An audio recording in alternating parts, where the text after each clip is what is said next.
Hello les amis, donc je vais commencer l'analyse pour du coup la semaine prochaine. Donc là aujourd'hui on est le 1er février 2026, donc nouveau mois qui attaque. Concernant déjà les news pour commencer, donc lundi on a une news rouge dollar à 16h, donc pas d'inquiétude. Mardi c'est la même chose. Mercredi on a un après-midi qui est un petit peu chamboulé puisqu'on a une news à 14h15, donc on va dire en pleine dans la session New York et une news à 16h. Donc ça fait quand même pas mal de news. Donc c'est un petit peu délicat de trader mercredi après-midi. Il faudra être un petit peu stratégique sur cette période-là. Jeudi, même chose l'après-midi, très chargé en news, que ce soit euro ou USD. Donc être prudent et savoir, on va dire, se caler au bon moment au niveau de son trade. Et vendredi, du coup, avec une news majeure, unemployment rate.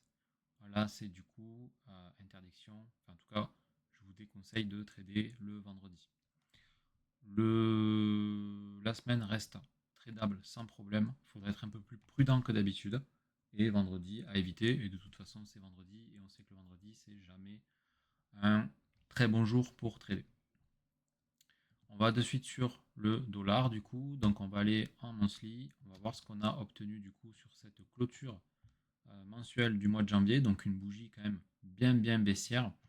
Mais ce qu'on peut observer, c'est qu'on a pris la liquidité mensuelle ici, à ce niveau-là.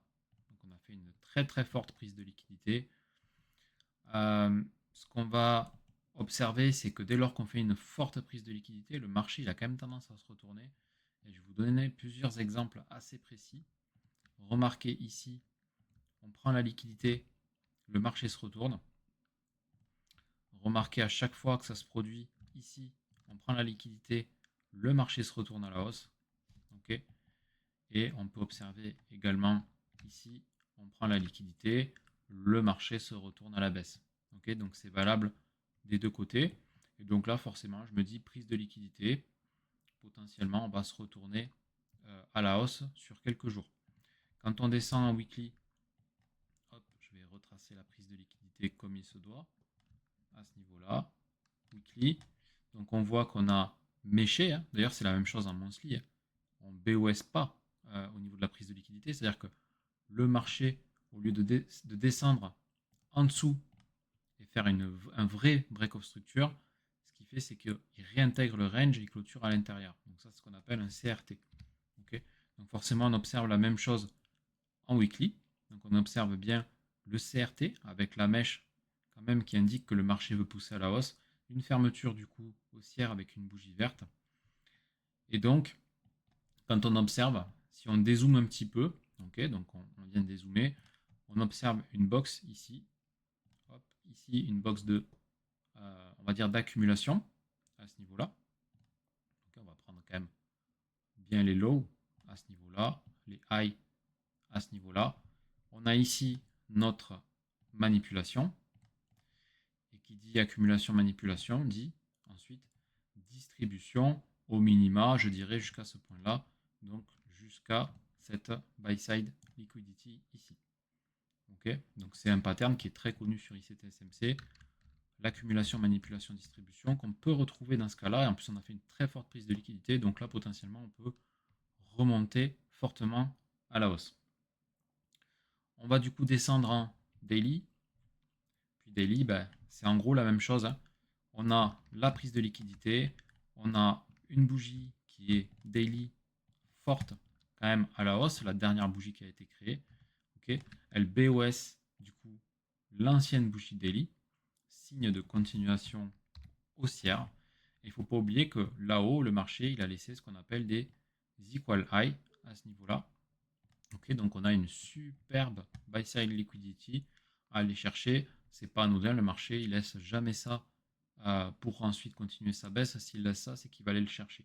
C'est vraiment une target très forte HTF pour le coup, donc hot time frame. Et donc on peut se dire que potentiellement on a plusieurs jours de hausse à minima jusqu'à la mitigation de ce mitigation block à ce niveau-là.